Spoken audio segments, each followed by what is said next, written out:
विषुवत रेखा के बीच में सबसे अधिक गर्मी होता है। इतना गर्मी है इसका सहन नहीं कर पाएंगे, बहुत गर्मी होता है। उसी प्रकार नीचे जब सूर्य जाएगा तो अगर सूर्य यहाँ पर है तो यहाँ पर गर्मी रहेगा, इसके भी दोनों। और जैसे ही सूर्य यहाँ, अगर सूर्य ऊपर जा रहा है तो सबसे अधिक गर्मी यहाँ होगा और यहाँ क्या होगा, ठंडा होगा ना। लेकिन जैसे ही नीचे आएगा तो यहाँ पर गर्मी और यहाँ तुमको ठंडा महसूस होगा ना ऐसा ना। तो अगर बीच में आ गया तो यहाँ पर गर्मी सबसे अधिक रहता है। इसीलिए इस क्षेत्र को उष्णकटिबंधीय क्षेत्र कहते हैं। कौन क्षेत्र है? उष्ण का अर्थ है, उष्ण का होता है गर्म, पता है। उष्ण का होता है गर्म, यानी कि इस क्षेत्र को कहाँ से, कर्क रेखा से लेकर के कौन से रेखा तक, मकर रेखा तक का क्षेत्र है, इसको बोलते हैं उष्णकटिबंधीय। और यहाँ पर वर्षा सबसे अधिक होता है। इस रेखा पर पानी सबसे अधिक होता है। इस पर विषुवत रेखा पर सबसे अधिक पानी होता है। इसीलिए यहाँ के पेड़ पौधे काफी लंबे होते हैं। कल बोले तुम लोग को कि थार मरुस्थल में जितने पेड़ पौधे हैं सब क्या होते हैं, क्योंकि उसको पानी मिलता और पानी की तलाश में अपना जड़ को इतना लंबा कर देगा कि पेड़ अगर ऊपर है कुछ मान लो 1 किलोमीटर दूर ऊपर है तो तुमको वहां से कुछ दूरी चलने के बाद पेड़ से, मतलब पेड़ यहाँ पर है और यहाँ पर पेड़ है और यहाँ पर तुम खनन करो, खोदो यहाँ पर, इसका जड़ यहाँ दिखाई देगा। बेचारा भूख के तलाश में यहाँ चलाता है। इसका जड़ पानी के तलाश करते हुए इसका जड़ यहाँ से होकर के यहाँ चलेगा। बताओ कि हम लोग को पानी पीने के नहीं मिले और कहे कोई कि यहाँ से 1 किलोमीटर तक नली है, वहाँ पानी जमल है, वहाँ तुमको पानी मिलेगा और कहीं पानी नहीं मिलेगा। तो हम लोग प्रयास करेंगे कि चलो किसी प्रकार प्यास को बुझाना है तो यहाँ चलेंगे और वहाँ जाएंगे, चाहे कुछ वाला पानी मिले उसको पी पाएंगे। आप कितना नहीं, हम पानी पीने नहीं करेंगे नली वाला। तो बताओ कि सबसे प्यारा क्या है, मौत है जी। कौन ऐसा आदमी है जो कहता कि हम मर जाए? ऐसा कहता है? नहीं कहता। सबको मौत से प्यारा है। तो वही क्या है, थार मरुस्थल में पेड़ पौधे जल की तलाश में अपने जल को काफी लंबा करते हैं। पानी नहीं मिलता है और जब जल नहीं मिलेगा किसी पेड़ पौधों को, उसका आकार हमेशा क्या हो जाएगा, छोटा हो जाएगा। इसीलिए मरुस्थल वाले पेड़ पौधे काफी छोटे होते हैं। छोटे के साथ क्या होता है, कटीले भी है। इसमें क्या होता है, कांटा होता है ना है। देखो वो क्या बोले कि मकर रेखा और कर्क रेखा के बीच का क्षेत्र जो होगा काफी क्या होगा, गर्म होगा। क्या होगा, गर्म। इसीलिए इसको कहते हैं उष्णकटिबंधीय क्षेत्र है। कौन क्षेत्र है, यानी कर्क रेखा और मकर रेखा के बीच का जो क्षेत्र है उसको बोलते हैं उष्णकटिबंधीय क्षेत्र, होते ना है। अब चलो इससे ऊपर, अगर इससे ऊपर चलेंगे यहाँ पर ये हो गया 66.5। तो इससे ऊपर चलेंगे तो यहाँ पर नहीं ठंडा लगता है, यहाँ पर कम ठंडा भी लगता है, थोड़ा ठंडा भी रहेगा और थोड़ा गर्मी भी, यानी यहाँ पर थोड़ा शीत भी गिरता है और थोड़ा गर्मी अर्थात उष्ण गिरता है, उष्ण भी।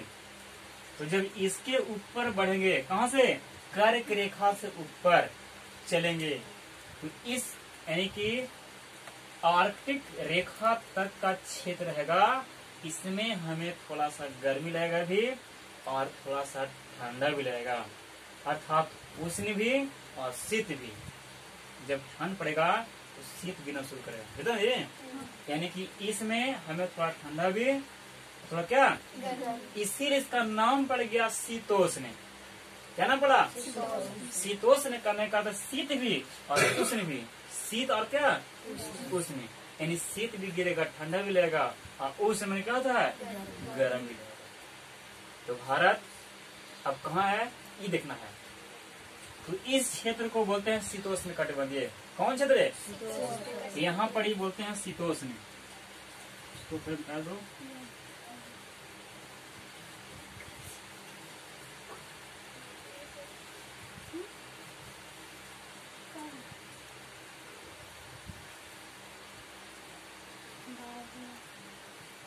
इधर है जी, इधर बैठ जाओ, बैठ इधर।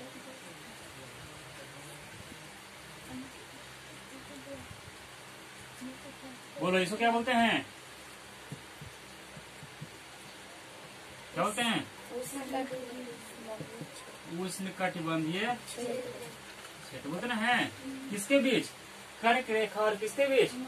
मकर रेखा के बीच का क्षेत्र उष्णकटिबंधीय। लेकिन हाँ एक बात जानो, ये कौन सी रेखा है? या भूमध्य रेखा। अगर यहाँ पर चला गया भूल से भी, यहाँ गर्मी इतना लगेगा, इतना गर्मी कि वैसा गर्मी कहीं नहीं लगेगा। यहाँ पर बहुत गर्मी एहसास होगा, बहुत गर्मी लगेगा यहाँ पर।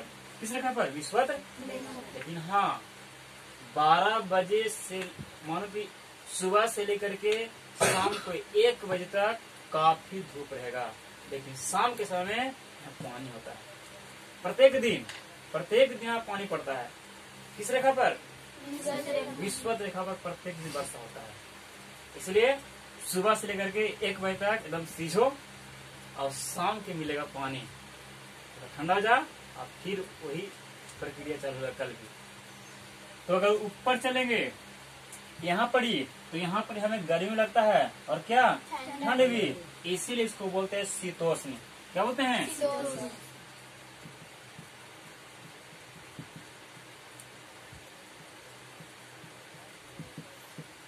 शीतोष्ण कटिबंधीय क्षेत्र। अब शीतोष्ण नाम क्यों पड़ा? इसमें शीत भी है और उष्ण भी है कि नहीं है? शीत भी और क्या है? अर्थात इसका नाम शीतोष्ण पड़ गया। शीत और उष्ण अर्थात शीतोष्ण कटिबंधीय हो ना। उसी प्रकार नीचे भी, यहाँ भी क्या होगा? यहाँ भी क्या होगा? शीतोष्ण होगा ना। यहाँ भी क्या है? अरे इसके नीचे चले तो ये हो गया उष्ण हो गया। यहाँ क्या हो गया? शीतोष्ण। जब यहाँ शीतोष्ण, यहाँ भी क्या है? अब नीचे यहाँ पड़ता है शीत पड़ता है। क्या पड़ता है? यहाँ शीत जलवायु है, शीत। लेकिन यहाँ पर ठंड भी रहेगा और गर्म भी रहेगा। बताओ कि सबसे अच्छा तुम कहाँ रहेगा? कहाँ रहे में? शीतोष्ण में, है कि नहीं है? तब देखो भारत कहाँ है? ये ग्लोब है। ये क्या तुम्हारा है? ये मानते हैं ग्लोब है।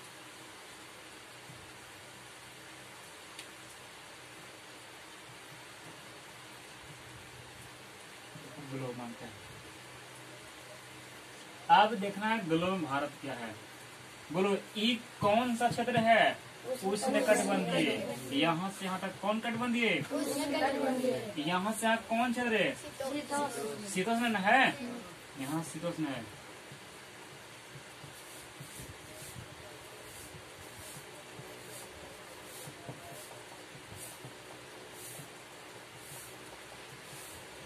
शीतोष्ण कटिबंधीय जलवायु है ना जी। अब बताओ कि यहाँ क्या है? शीत है। यहाँ क्या है? यहाँ भी क्या होगा? शीत है। अब देखो भारत है कहाँ से? देखना ध्यान से कि इस ग्लोब में मेरा भारत है कहाँ। देखो ये तुम्हारा है, कौन सी रेखा है? विषुवत है। देखो भारत है कहाँ से? पूछेंगे कि भारत किस कटिबंधीय में है, तुमको खुद बताना है।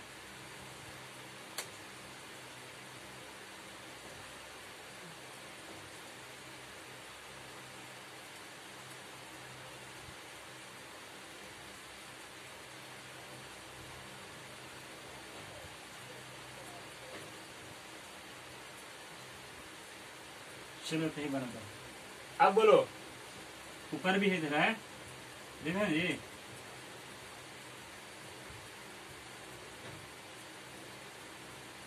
अब बोलो कि भारत दिन है कि श्रीलंका है? भारत है। ये कौन सी रेखा है? कर्क नहीं, कर्क रेखा। ये कौन सी रेखा है? ये कौन सी रेखा है? पहले बताओ कि कौन सी रेखा भारत से होकर प्रवेश किया है? ये प्रवेश किया है। ये कहाँ है? ये क्या है? ये मकर न है। ये मकर रेखा है। ये कौन सी रेखा है? अगर पूछे कि भारत से होकर कौन सी रेखा प्रवेश करती है तो कौन सी रेखा है? कर्क रेखा। क्या विषुवत रेखा भारत से गया है? देखो भारत को छोड़ दिया है, एकदम इतना दूर है, ये भारत को भारत से दूरी है, यानी विषुवत रेखा से भारत दूर है। अब कितना दूर है? इसका दूरी है 876 किलोमीटर। कितना है? 876 कहाँ से? विषुवत पूछेगा कि विषुवत रेखा से भारत कितना दूर है? 876। भारत से कौन सी रेखा गुजरता है? कार्य की रेखा। देखो भारत के बीचों बीच से कौन सी रेखा? कार्य की रेखा गुजरा है। अब बताओ कि ईद कौन से क्षेत्र? उष्ण कटिबंधीय। ईद कौन क्षेत्र है? शीतोष्ण है कि नहीं है?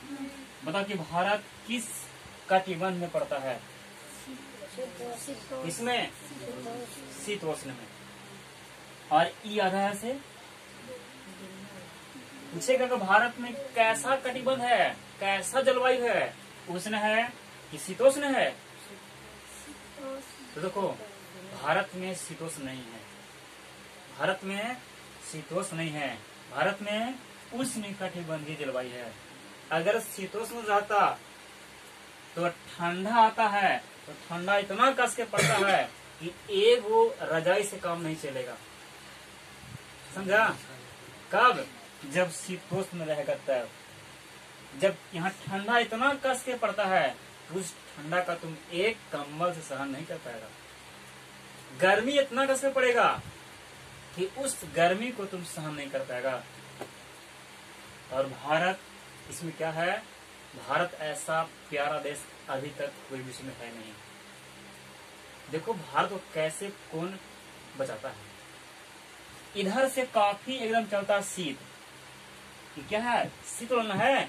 इधर से इतना भयानक शीत चलेगा कि भारत के आगे एक जमराज खड़ा है। वो जमराज क्या करता है? वो शीत को आता है लेकिन अपने पास उसको रोक कर रखता है। उस जमराज का नाम है हिमालय। क्या नाम है? यहाँ पर कोची हिमालय है जी। यहाँ पर क्या करता है कि इधर जब शीत चलता है तो जितना भी ठंडा हवा है वो ठंडा हवा को रोक लेगा हिमालय, और जो अच्छा हवा रहेगा, थोड़ा ठंडा रहेगा, उसको भारत की ओर भेजता है हिमालय। बताओ अगर हिमालय ना होता तो हम लोग दिन में मर जाते हैं ठंडा में, पता है ना? लेकिन भारत यहाँ पर क्या है? ये दोनों को प्रपोज जाता है, इसीलिए भारत को शीतोष्ण में नहीं रखा गया है।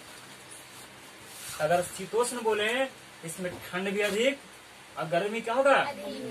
इसीलिए भारत शीतोष्ण कटिबंध में नहीं पड़ता है। किसमें पड़ता है? आज की बात पूछे कि भारत में कैसी जलवायु है? सब उष्ण कटिबंधीय जलवायु है। कैसी है? भारत में गर्मी पड़ता है, लेकिन गर्मी उतना नहीं, गर्मी कम पड़ता है। सबसे अधिक गर्मी यहाँ पड़ता है। ये कौन सी रेखा है? विषुवत। विषुवत रेखा से भारत कितना दूर है? 876 किलोमीटर है कि नहीं है? कहाँ से? देखो विषुवत रेखा से भारत 876 किलोमीटर है ना जी। अब देखना पड़ी है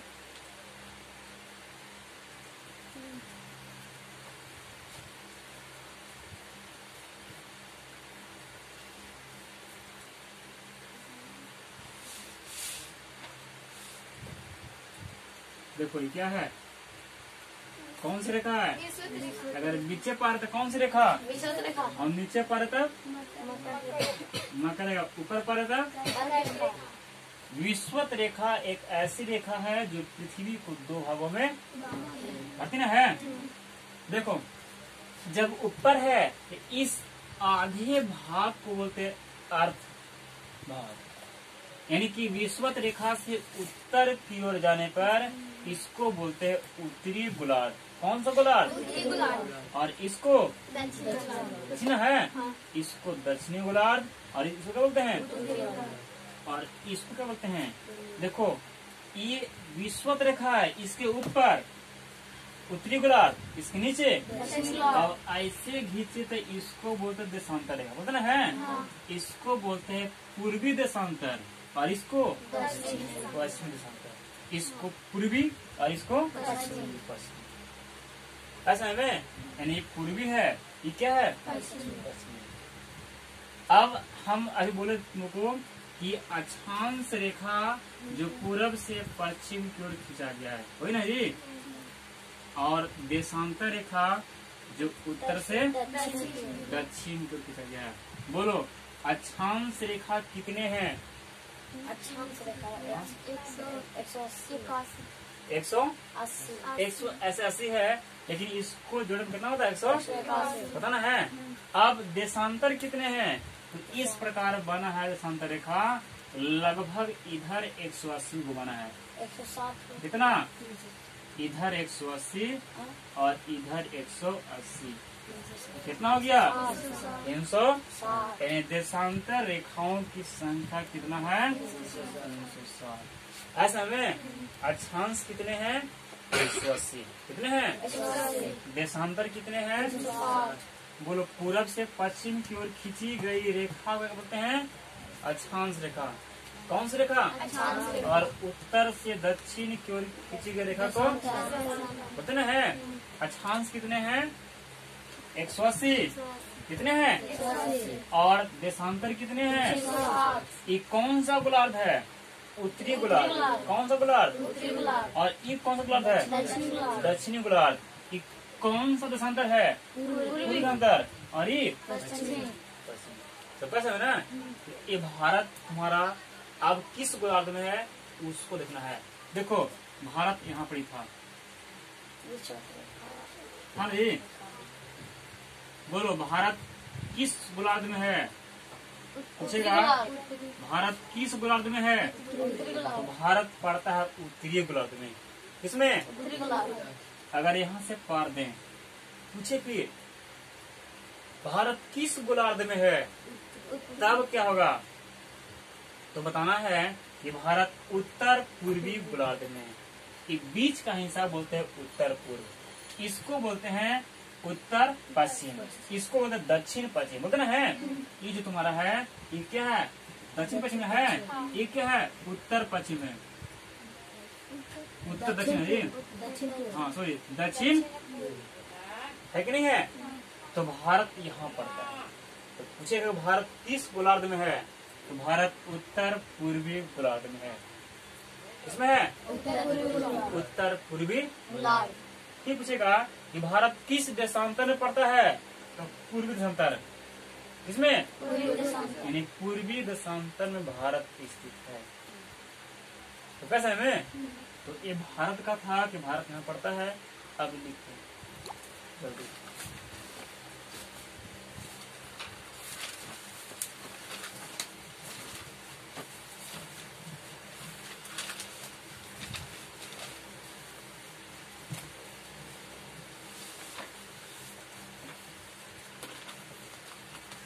देखो पहला लिख रहा है।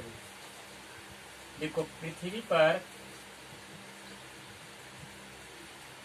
कितने अक्षांश रेखा है?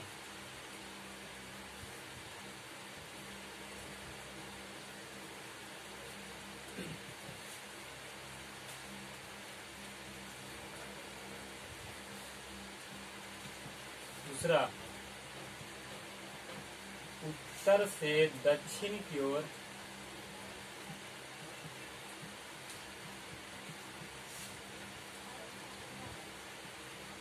खींची गई उत्तर से दक्षिण की ओर खींची गई रेखा को क्या कहते हैं?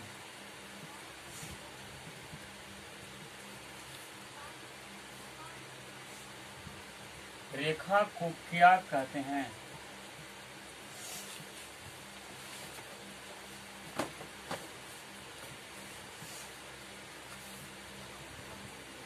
आगे लिखो वाला किचन।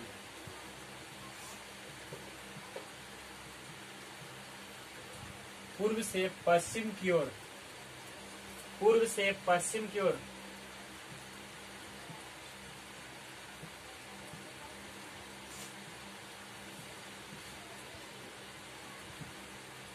खींची गई रेखा को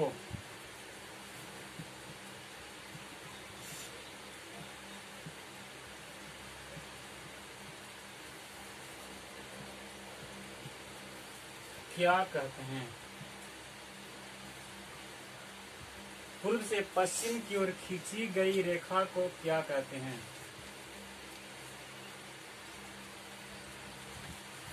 लिख लिया? अगला, पृथ्वी पर कितने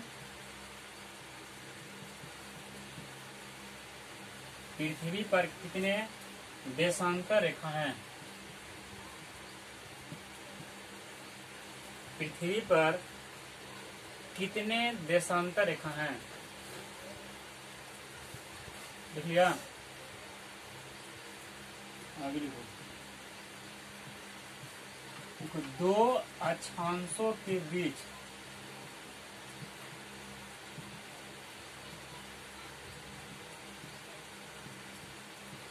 कितनी दूरी है? दो अक्षांशों के बीच कितनी दूरी है?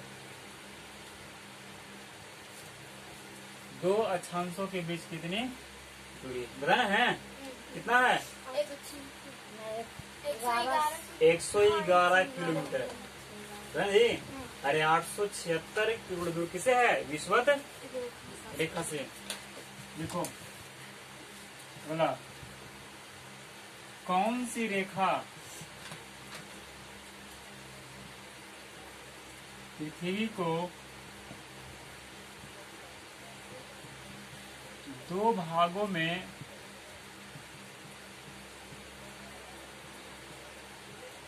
कौन सी रेखा पृथ्वी को दो भागों में बांटती है? कौन सी रेखा पृथ्वी को दो भागों में बांटती है?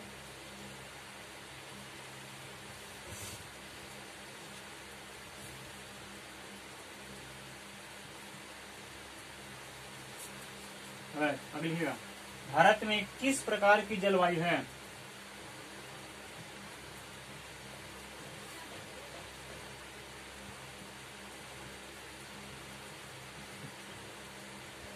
भारत में किस प्रकार की जलवायु है?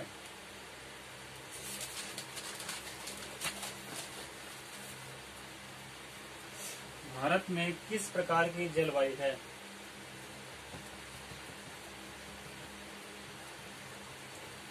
भारत से